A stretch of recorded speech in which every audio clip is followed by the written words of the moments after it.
can go out to everyone at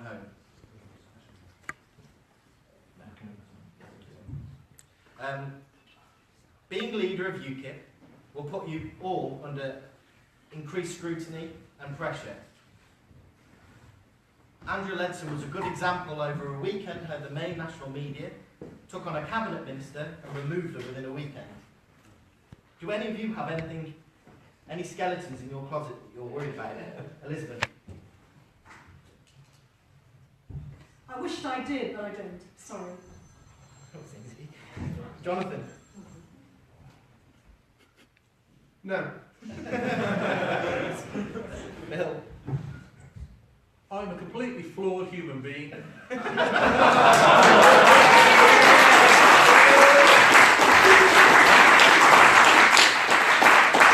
have made many mistakes during my all too long, obviously by the state of my hair, life, and frankly, all of my skeletons are out of the closet, jangling around me every time I walk down the street. In that respect, I think I'm probably similar to about 99% of the rest of the population. And in that respect, I will never hide the fact, I will never pretend to be something I'm not. I am a man who's made so many mistakes, but who still continues to try to do the right thing, and I will promise to always try to do the right thing.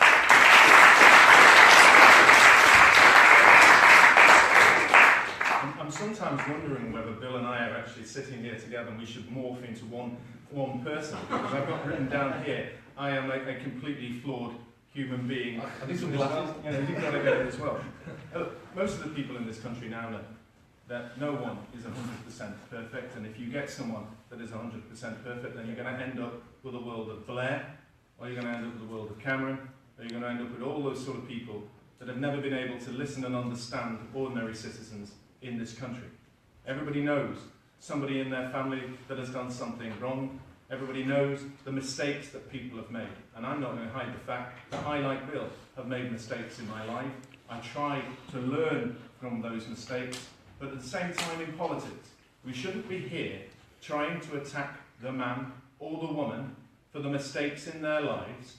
We shouldn't be part of any campaign in politics to try and show those people up, to try and score a point by hitting the man, because we saw how many times they tried to do that with Nigel.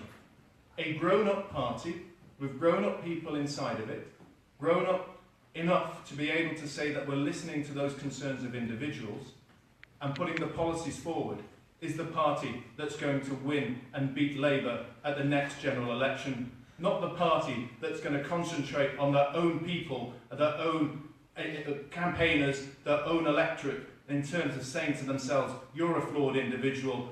No, flawed individuals exist. Let's ignore that, go for policies, and let's win at the general election.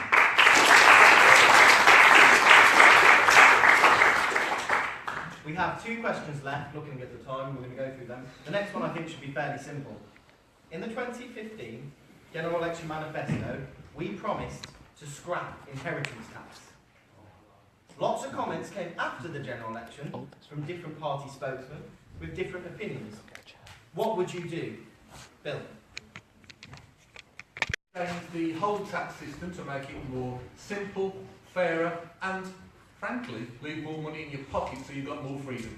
So as far as I'm concerned, any tax we can get rid of is a good one, and anyone who wants more taxes, well, I'm sorry, we're not on the same page. We can get our public services, we can get them right, we can do it properly, we can reform them, and of course, be there for the most vulnerable in society, but we do not have to tax.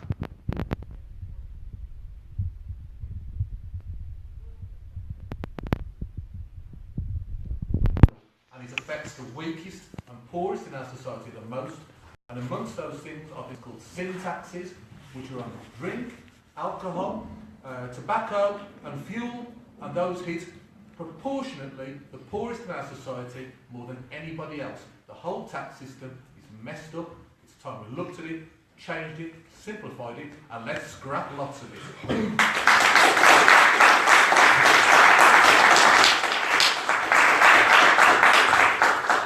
Elizabeth? Yes, I agree. There are far too many regressive taxes in this country. We've got the congestion charge in London, which I'm sure will be eventually making its way around the urban centres of this country. That affects the poorest, so anyone driving into London during trading times. If you're a van driver, white van man, you are going to be hit, you have to pay every time, and this of course filters down to the consumer. So we have a congestion charge in London, which is a regressive tax. We have alcohol duty. In fact, British alcohol duty, I think, contributes about 40% of the entire alcohol duty of the EU, which is extraordinary. We have tobacco duty. We have obviously your capital gains tax.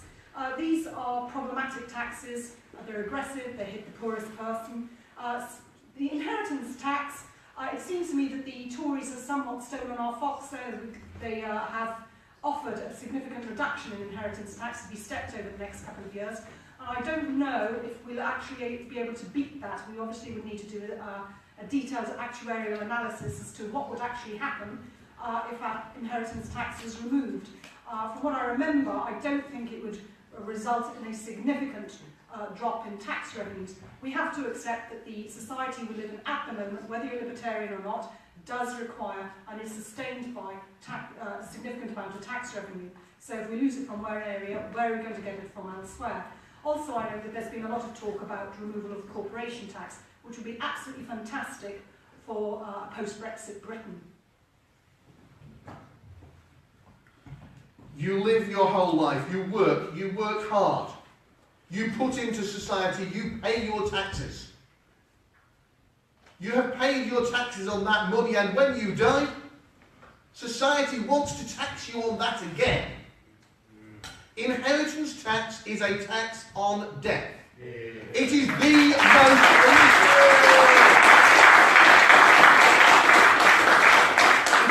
most pernicious type of taxation that exists in this country.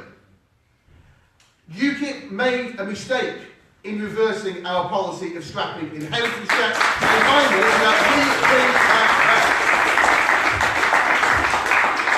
back. And then we look at how we can make sure that taxes are lower, particularly for those working people that we're talking around this table about trying to help. Those people who will help us to win general election seats in 2020. We look at our tax system, which is the second most complicated in the world, and that is an utter disgrace. We have to do something about this.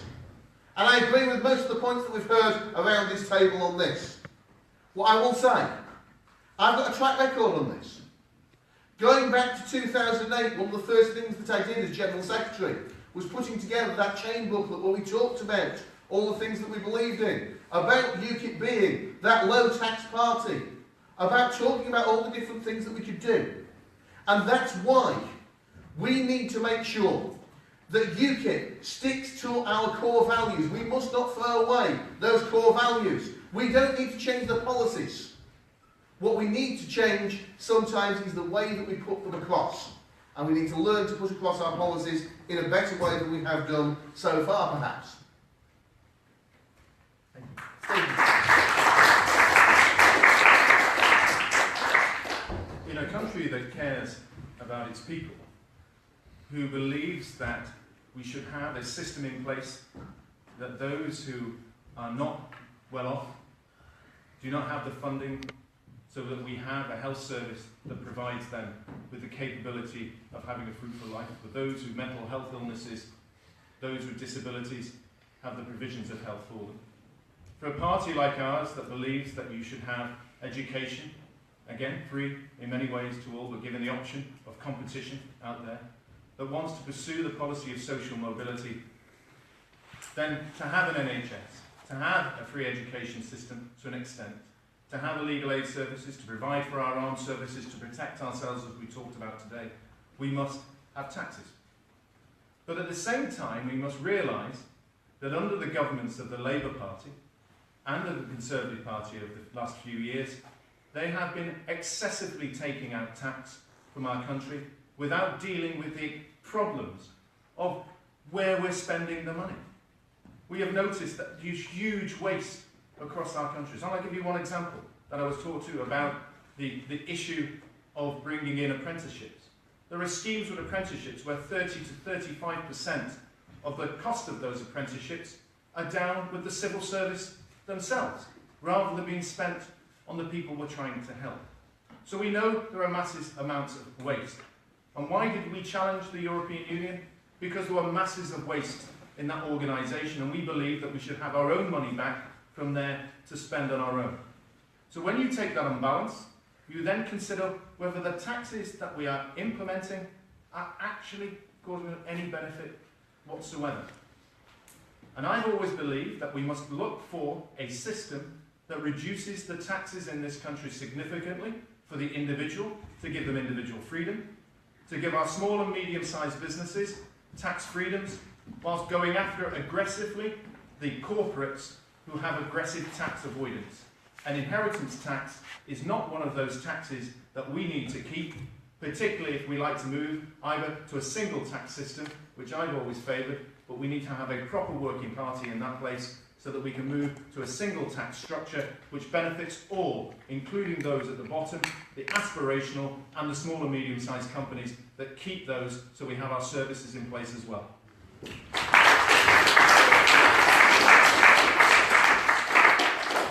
Since I've been a member of YI, and many of you in this room who've been on a YI council have been campaigning to get YI representation at the top of this party, at the moment being the NEC. Every single chairman and every single member who has tried has failed.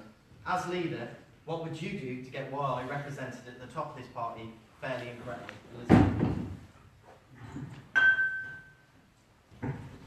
Of course there should be a YI representative attending NEC meetings. We need to hear what is going on nationally with the youth and how we can increase youth membership and youth engagement, of course. Now, please forgive me, I might have a bit of hazy memory about this, but I always thought that there was a YI rep. I don't know why there should be one. Would you put yourself forward, Thomas? Would you want to be the rep? I think... No, I'm asking you. The question revolves around the YI chairman being represented at the NEC. Oh, of course we do need a YI rep. I think at every regional committee there's a YI rep. There certainly is in London. There should be, of course, every committee, and we should have one at the NEC, of course.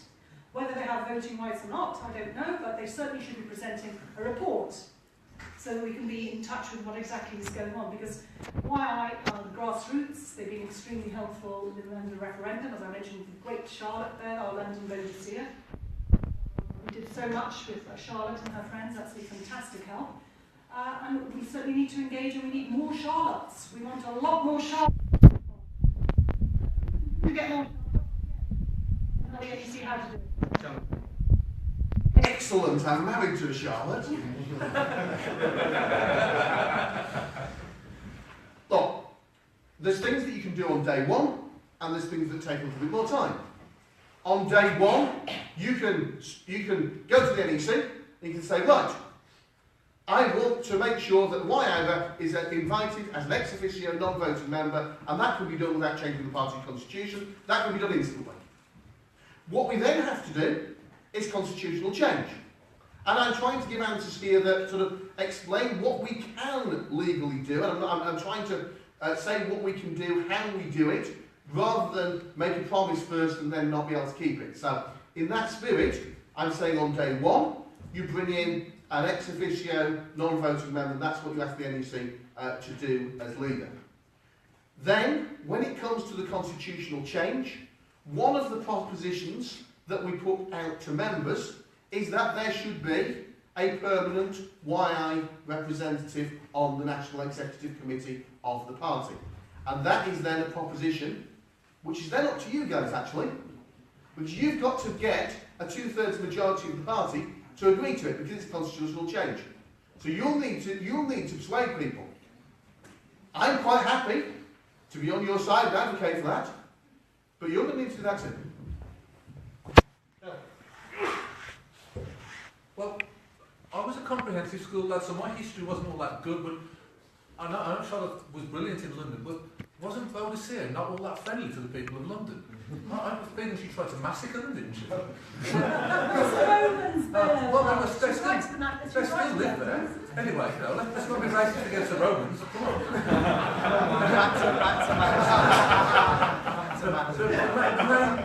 The main thing I think about this is, of course, there should be a YI member with full voting rights on the NEC. Obviously. Not just because it's a democratic thing to do, but also because, let's be honest, you know, I'm getting on a bit myself. we're all getting a bit older, and we need shaking up sometimes. We need a younger voice to have some fresh ideas, to say to us, come on, chap, you're talking a load of rubbish. What decade were you born in? You know, and that's the kind of stuff that we need in any committee that we're on, any group that we're on, we need that. Now, Jonathan is absolutely right when he talks about the Constitution, and those of us who have served out in Brussels with Jonathan know if there's one thing you can say about this man, he knows the rules of everything inside out. He's the oracle. And absolutely, you know, we all look to Jonathan when we look checking on a point of order. He knows. But what I would suggest is, certainly I'll be doing this in my platform for the leadership bid, if a leader of this party says as part of his platform that he's elected in probably what's going to be the best campaign that we've ever seen for a leader in this party, that he's going to see constitutional change to the NEC format and to the YI. I doubt very much whether the party would want to block that person in his first decision as a new leader, and if it was me, of course, I'd go through whatever it took to get it through. But my platform will be that there should be a member of YI with full rights on the replacement for the NEC.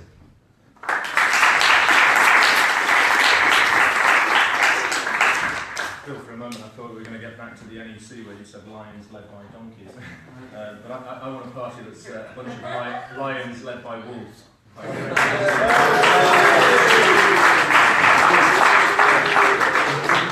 I'm going to make us all the wolf pack, aren't I? There we are. Yes. I'm trying to line I've not had too many jokes in here today, have I? So I feel as though I've been absolutely too serious. But on this point, I am.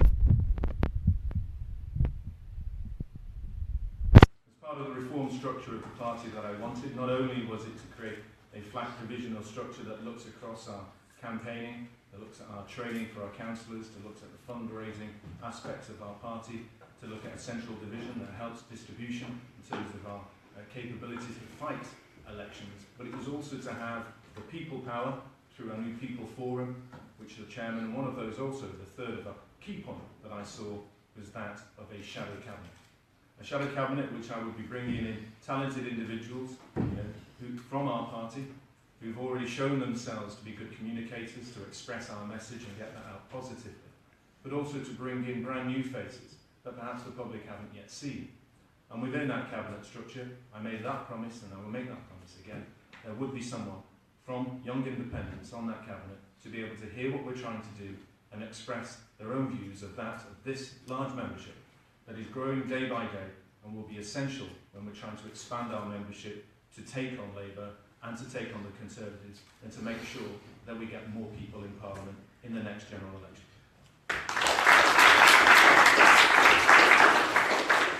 We're now going to move to the closing speeches for each candidate, and first we're going to go to the Thank you for entertaining us all and having the patience to sit through all of this. You just sat through 1.5 hours of Q&A. God knows how you did it. I would say vote for me because you'll be voting for Lawrence Webb. He's going to be my deputy. We have a whole tier of policies. We're very keen to democratise the NEC. The key to the NEC is to have an elected chairman. That is absolutely key. Of course, we also need a YI representative, but as Jonathan says, that quite rightly has to be done within the constitutional rules as they now are. We're also very keen against military intervention. We are for trade, trade, trade, and scientific excellence. We want Britain to be number one, the number one Nobel Prize winning country in the world, because with that comes trade and wealth. Our wealth comes from intellectual achievement in this country, and that must be encouraged and cherished.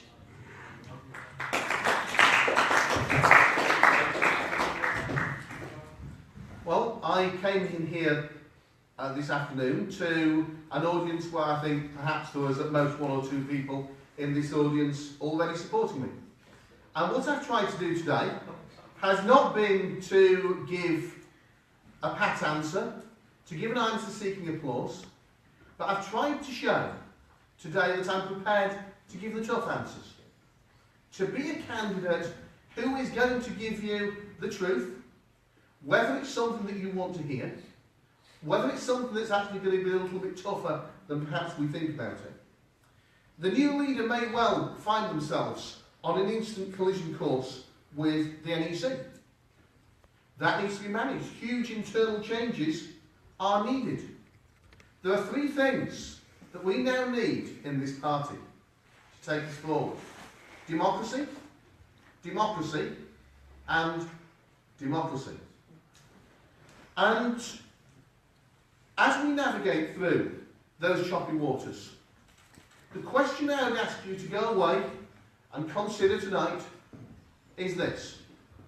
Which candidate is going to be best placed, best able, have the most experience to be able to navigate this party through those choppy waters? Which candidate will be best placed to bring a party that has actually had a lot of wounds, a lot of rifts, a lot of division back together? And the reason that I'm standing for the leadership of this party is ultimately very simple. For the last 15 years, I've worked incredibly hard to try to do my part in getting this party to where it is. And I believe I care about this party so much. And because I care about this party so much, I want to make sure that I'm the person to bring that back together.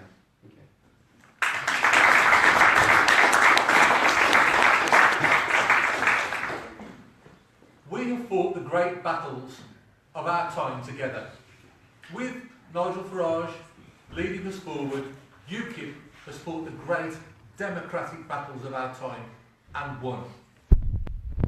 We go forward with Nigel to the side, from us, front and centre. And ladies and gentlemen, we are not afraid. We will go forward, we will challenge, we will be radical, we will think the unthinkable, we will say what needs to be said, and we will not be held back by political correctness, fear of the unknown, doubt or uncertainty. If you support me in my bid to lead us all forward as a unit, as the People's Army, I can promise you from me, what you will get is someone who never shies away from the challenge, who's never afraid, who's always here with you, side by side, doing everything, fighting, battling, campaigning with you, as one of you.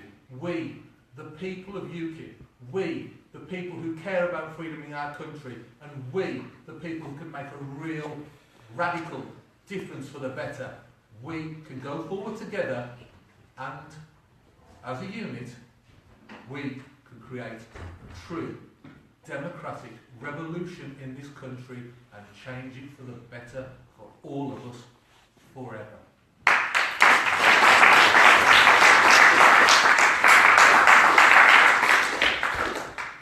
In the early hours of the 24th of June, when I knew that we had won the referendum, I punched the air. Some people in this room that I hugged and yelped, the smiles were palpable. And when I got home in the early hours of the morning and flopped into bed, I had this huge sense of achievement. The next morning, when I woke up, immediately, the press were putting out the stories. What is the purpose of UKIP next? Why do they exist? Why don't they just pack up their bags and go home? Well, I'm standing for this leadership campaign to be your leader because I don't believe we should be packing up our bags to go home. We should be doing is opening up our suitcases, travelling around the country and making sure that people in this country know that we're here and we're here for good. And the reason why we're here for good is because 17.4 million people voted for Brexit and we still haven't got Brexit. We still haven't got Article 50. And therefore, those people need to be represented so we can hold the Conservative Party's feet to the fire and ensure we get our true independence, controlling our borders, making sure we get our money back, our laws are controlled by our Parliament, and our fisheries are there. But there are also vast swathes of people in this country that believe in Britain, are patriotic, who want to see their children grow, who have no longer have the faith in a Labour Party that can actually maintain that for them. And I want to say to those people that you once voted for Labour, but UKIP is your natural home. But to achieve that, we must have change in this party. Reform at the top, bringing in more democracy for our party. We must enhance our membership by new structures. We must have a message out there, and a message of social mobility that encourages all in this country, because that's the type of country we are. and it's the type of party that we are. A party that loves freedom and democracy, and I want to see us win to have a new era for a new Britain in this party. That's why I want you to vote for me. Thank you.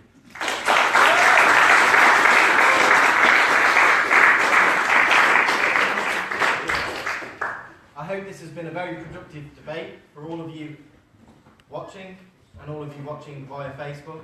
And please join me in giving a round of applause for all of the candidates today that I think have shown themselves in a very good light, and our future in UKIP is very bright looking at this panel. Thank you.